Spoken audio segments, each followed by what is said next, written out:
Hello, നിങ്ങൾക്കെല്ലാവർക്കും Shiny Xavier YouTube പേജിലേക്ക് ഒത്തിരി സ്നേഹത്തോടെ വീണ്ടും സ്വാഗതം. ഇന്ന് ഞാൻ കാണിക്കുന്ന ഈ ഡിഷ് ഒരു ഒന്നൊന്നര ഡിഷാണ് കേട്ടോ.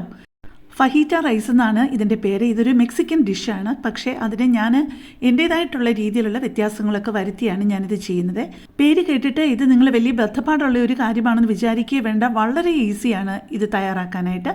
ഇപ്പോൾ അത് തയ്യാറാക്കാനും വേണ്ടിയിട്ടുള്ള കാര്യങ്ങളൊക്കെയാണ് ഞാൻ എടുത്തിരിക്കുന്നത്. അതിന് വേണ്ടിയിട്ട് നമുക്ക് ആദ്യം വേണ്ടത് 1 കപ്പ് ബസ്മതി റൈസാണ് കുക്ക് ചെയ്യാത്തത്. ആ 1 കപ്പ് ബസ്മതി റൈസ് കുക്ക് ചെയ്ത് വരുമ്പോൾ ഏതാണ്ട് ഒരു 3 കപ്പിനും 3.25 കപ്പിനും ഇടയ്ക്കായിട്ട് വരും കേട്ടോ. ഇപ്പോൾ ഇതേ അവസാനത്തെ ആ ഒരു 1/4 കപ്പാണ് ഇട്ടിരിക്കുന്നത്. പിന്നെ നമുക്ക് വേണ്ടത് വലിയ ഉള്ളി ഒരു മീഡിയം സൈസിലുള്ള ഒരെണ്ണം വേണം. പിന്നെ ക്യാപ്സിക്കം ഒരെണ്ണം ഫുള്ളായിട്ട് വേണം. ജിഞ്ചർ ഗാർലിക് പേസ്റ്റ്, ആദ്യം ഞാൻ ഓർത്തു ഗാർലിക്കും ജിഞ്ചറും വേറെ വേറെ എടുക്കാമെന്ന്. പക്ഷേ എൻ്റെ കയ്യിൽ എടുത്ത ജിഞ്ചർ ഗാർലിക് പേസ്റ്റ് ഉണ്ടായിരുന്നത് കാരണം അത് 1 teaspoon. Sunflower oil 3 table spoon. നിങ്ങൾക്ക് ഒലിവ് ഓയിൽ വേണമെന്നുണ്ടെങ്കിലും ചേർക്കാം കേട്ടോ. Soya sauce 1 table spoon. ഞാൻ 2 ടേബിൾ സ്പൂൺ ചേർത്തു. പക്ഷേ നിങ്ങൾക്ക് 1 ടേബിൾ സ്പൂൺ മതി എന്നുണ്ടെങ്കിൽ അത് ചേർത്താലും മതി. ഞാൻ ഡാർക്ക് സോയ സോസാണ് ചേർത്തിരിക്കുന്നത്. പിന്നെ ചില്ലി ഫ്ലേക്സ് 1/2 ടീസ്പൂൺ. ഒരിച്ചിരി ഹീപ്ഡായിട്ടാണ് എടുത്തിരിക്കുന്നത്, ലെവലല്ല. പിന്നെ മിക്സ് ഹെർബ്സ് എന്നും പറഞ്ഞുകൊണ്ട് നമുക്ക് വാങ്ങിക്കാൻ കിട്ടും, ആമസോണിലൊക്കെ കിട്ടും. അത് ഒരു 1/4 ടീസ്പൂണാണ് എടുത്തിരിക്കുന്നത്. Vinegar 1/2 table spoon. Pepper powder 1/2 teaspoon. പിന്നെ സോൾട്ട്.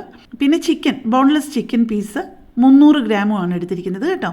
ആ ബോൺലെസ് ചിക്കൻ പീസസ് നമുക്ക് കനം കുറച്ച് നീളത്തിൽ അരിയണം. ഒരുപാട് വലിയ പീസസ് ആയി പോകല്ല. നിങ്ങൾക്ക് നീളത്തിൽ അരിയുന്ന താല്പര്യമില്ലെങ്കിൽ കൊച്ചു കൊച്ചു ക്യൂബ്സ് ആയിട്ട് ഇട്ടാലും മതിയാവേ. ഇതിപ്പം 300 ഗ്രാമാണ് ചിക്കൻ പീസസ് ഉള്ളത്. ഇതിലേക്ക് നമുക്ക് ആദ്യം ഒരിച്ചിരി ഉപ്പിട്ട് കൊടുക്കണം. പിന്നെ ഇത് ഈ പറഞ്ഞ 3/4 സാധനങ്ങൾ നമ്മൾ ഇതിലേക്ക് ഇട്ട് കൊടുക്കുകയാണ് ചെയ്യേണ്ടത്. എല്ലാം കൂടെ മാരിനേറ്റ് ചെയ്തിട്ട് ഒരു 45 മിനിറ്റ് അല്ലെങ്കിൽ വെക്കാൻ പറ്റുമെന്നുണ്ടെങ്കിൽ ഒരു മണിക്കൂർ ഇതെല്ലാം കൂടെ മാരിനേറ്റ് ചെയ്തൊന്ന് റെസ്റ്റ് ചെയ്യാൻ വെക്കുന്നത് നല്ലതാണ്. അപ്പം ഈ സോസും ജിഞ്ചർ ഗാർലിക് പേസ്റ്റും എല്ലാം ഈ ചിക്കൻ പീസസിൽ നന്നായിട്ടൊന്ന് പിടിക്കും. ഞാൻ ആദ്യം തന്നെ ഒരു കാര്യം പറഞ്ഞോട്ടെ. എൻ്റെ ഈ റെസിപ്പിയും എൻ്റെ ഈ ചാനലുമൊക്കെ ആദ്യമായിട്ട് കാണുന്ന ആരെങ്കിലുമൊക്കെ കാണുന്നുണ്ടെന്നുണ്ടെങ്കിൽ എൻ്റെ ചാനലിൽ നിങ്ങളൊന്ന് പോയി ബാക്കിയുള്ള റെസിപ്പീസൊക്കെ ചെക്ക് ചെയ്യണേ. ഒരുപാട് വ്യത്യസ്തമായിട്ടുള്ള 400ഓളം റെസിപ്പികളുണ്ട് കേട്ടോ. അപ്പോൾ നിങ്ങൾക്കതൊക്കെ പ്രയോജനം ചെയ്യാതിരിക്കത്തില്ല. ഒന്ന് ചെക്ക് ചെയ്യണേ. ഇപ്പോൾ ഈ കാണിക്കുന്നതാണ് മിക്സ് ഹെർബ്സ് എന്ന് പറയുന്നത് കേട്ടോ, ഇറ്റാലിയൻ സീസണിങ്. ഇതിൽ പല പല കാര്യങ്ങളുണ്ട്. തൈമും റോസ്മരി അങ്ങനെയുള്ള പല കാര്യങ്ങളുണ്ട്. ഇപ്പം ഞാൻ ചേർക്കുന്നത് കാശ്മീരി ചില്ലി പൗഡറാണ്. കാശ്മീരി ചില്ലി പൗഡർ 1 ടീസ്പൂണാണ് ചേർത്തത്. ഇനിയും ചേർക്കുന്നത് കുരുമുളക് പൊടിയാണ്. ഞാൻ എല്ലാത്തിൻ്റെയും അളവ് പറഞ്ഞല്ലോ. പിന്നെ ഇതിനിടയ്ക്ക് എനിക്കൊരു കാര്യം പറയാനുള്ളത്, ഇപ്പോൾ ചേർക്കുന്നത് ചില്ലി ഫ്ലേക്സ്. ഇതിനിടയ്ക്ക് ഒരു കാര്യം പറയാനുള്ളത്, നിങ്ങൾക്ക് ഇതിപ്പം ഓർഡർ ചെയ്ത് ആമസോണിൽ നിന്നും ഒക്കെ ഇറ്റാലിയൻ സീസണിങ് ഒക്കെ മേടിക്കാൻ പാടാണെന്നുണ്ടെന്നുണ്ടെങ്കിൽ, ഇപ്പോൾ കയ്യിലില്ലെങ്കിൽ നമുക്ക് പിസ്സ ഒക്കെ കിട്ടുമ്പോൾ മേടിക്കുമ്പോൾ നമുക്ക് കൂടെ കിട്ടത്തില്ല ഇറ്റാലിയൻ സീസണിങ്. അതിന് മുകളിൽ നമുക്ക് വേണമെന്നുണ്ടെങ്കിൽ ഇടാനായിട്ട് അതിൻ്റെ കൂടെ തന്നെ ചില്ലി ഫ്ലേക്സും കിട്ടും. അപ്പോൾ അത് രണ്ടും നിങ്ങൾ ഇതിന് പകരം യൂസ് ചെയ്ത് വെച്ചാൽ മതി കേട്ടോ. പിന്നെ ഞാൻ പറഞ്ഞല്ലോ ചിക്കൻ 300 ഗ്രാമാണ് എടുത്തിരിക്കുന്നതെന്ന്. ഈ ചിക്കന് ഈ റൈസിന് നമ്മൾ കുക്ക് ചെയ്ത റൈസിന് 3.25 കപ്പല്ലേ എടുത്തിരിക്കുന്നത്. അതിന് ശരിക്കും ഒരിച്ചിരി കൂടുതലാണ്. നിങ്ങൾക്ക് വേണമെന്നുണ്ടെന്നുണ്ടെങ്കിൽ ഒരു 1.5 കപ്പിന് ആയാലും ഇതൊക്കെ തന്നെ മതി. 1.5 കപ്പ് അല്ലെന്നുണ്ടെങ്കിൽ ഒരു 2 കപ്പ് അരി എടുത്തിട്ട് കുക്ക് ചെയ്യാനാണെന്നുണ്ടെങ്കിലും അത്യാവശ്യം ചിക്കൻ പീസസ് കിട്ടും.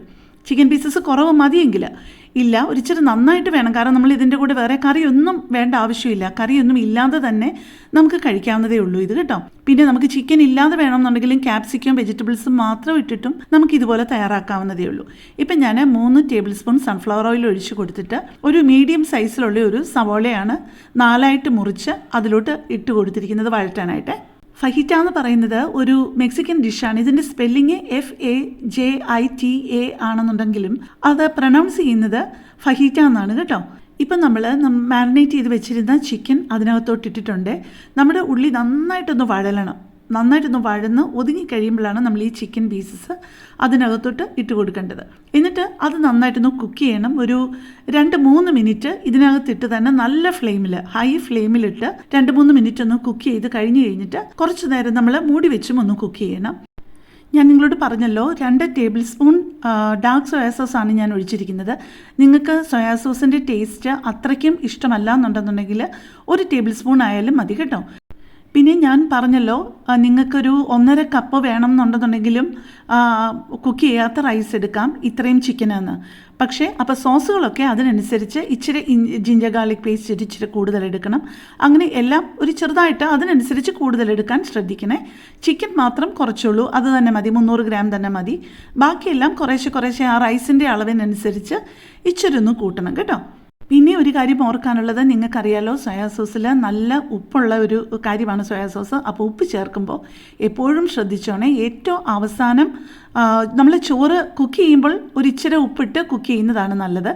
പിന്നെ കുക്ക് ചെയ്യുമ്പോഴേക്കും ഇതെല്ലാം കഴിഞ്ഞിട്ട് ഏറ്റവും അവസാനം ചേർക്കുന്നതാണ് നല്ലത്. ക്യാപ്സിക്കും ചിക്കനും എല്ലാം ചേർത്ത് കഴിഞ്ഞിട്ട് അവസാനം വേണമെന്നുണ്ടെങ്കിൽ ഉപ്പ് ചേർക്കാമേ. ഇപ്പം നമ്മൾ കുക്ക് ചെയ്ത് മൂടി വെച്ചിട്ട് കുക്ക് ചെയ്ത് വീണ്ടും ഒരു 3-4 മിനിറ്റും കൂടെ പെട്ടെന്നാവും. നമ്മുടെ ചിക്കനൊക്കെ ഓവറായിട്ട് കുക്ക് ചെയ്ത് കഴിഞ്ഞാൽ അതിൻ്റെ ആ ജ്യൂസി ആയിട്ടുള്ള ആ ഒരു ടെക്സ്ചറൊക്കെ അങ്ങോട്ട് മാറിയിട്ട് റബ്ബർ പോലെയാവുമെന്ന് നിങ്ങൾക്കറിയാലോ. ഇപ്പോൾ അതിലുണ്ടായിരുന്ന ആ ഒരു ഗ്രേവിയൊക്കെ ആ ചിക്കനിൽ നിന്ന് തന്നെ, നമ്മൾ വെള്ളമൊന്നും ഒഴിച്ചില്ലല്ലോ, ചിക്കനിൽ നിന്ന് തന്നെ ഇറങ്ങി വന്ന ആ ഒരു വെള്ളമൊക്കെ ഒന്ന് വറ്റി വന്നിട്ടുണ്ട്. ഏറ്റവും അവസാനമായിട്ട് നമുക്ക് നമ്മുടെ ക്യാപ്സിക്കം ഇടാം. ഇനി അതിനകത്തൊരു കാര്യം കൂടെ ചേർക്കാനുണ്ട്, ഒരു സോസും കൂടെ ഉണ്ട് അതിനകത്ത്, ചില്ലി ഗാർലിക് സോസും കൂടെ ഇനി ഇതിനകത്തേക്ക് വേണം. അല്ല നിങ്ങളുടെ കയ്യിൽ ഒരു പ്രാവശ്യം ഞാനൊന്ന് ട്രൈ ചെയ്ത് നോക്കിയപ്പോഴത്തേക്കും സ്വീറ്റ് ചില്ലി സോസ് ഞാൻ ആഡ് ചെയ്ത് നോക്കിയായിരുന്നു, അതും നല്ലതാണ് കേട്ടോ. ഞാൻ 1.5 ടേബിൾ സ്പൂണാണ് അത് ഞാൻ ചേർത്തത്. നിങ്ങളുടെ കയ്യിൽ ചില്ലി ഗാർലിക് സോസ് ആണെങ്കിലും 1.5 ടേബിൾ സ്പൂൺ ചേർത്താൽ മതിയേ. പിന്നെ ഗ്രീൻ ചില്ലിയുടെ അല്ല, റെഡ് ചില്ലി ഗാർലിക് സോസ് ചേർക്കുന്നതാണ് നല്ലത് കേട്ടോ.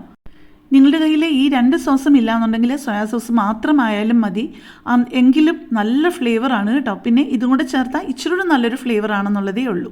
കുട്ടികൾക്കൊക്കെ ലഞ്ച് ബോക്സിൽ കൊടുത്തു വിടാനായാലും നമുക്ക് ലഞ്ചിനായാലും ഡിന്നറിനായാലും ഒക്കെ പെട്ടെന്ന് ഇരിപ്പിലൊന്നും എന്തെങ്കിലും ഇല്ലാതെ പോയി കഴിഞ്ഞ് കഴിഞ്ഞാൽ കറിയൊന്നും ഇല്ലാതെ തന്നെ വളരെ പെട്ടെന്ന് തയ്യാറാക്കാൻ പറ്റുന്ന ഒരു റൈസിൻ്റെ റെസിപ്പിയാണ് ഇത്.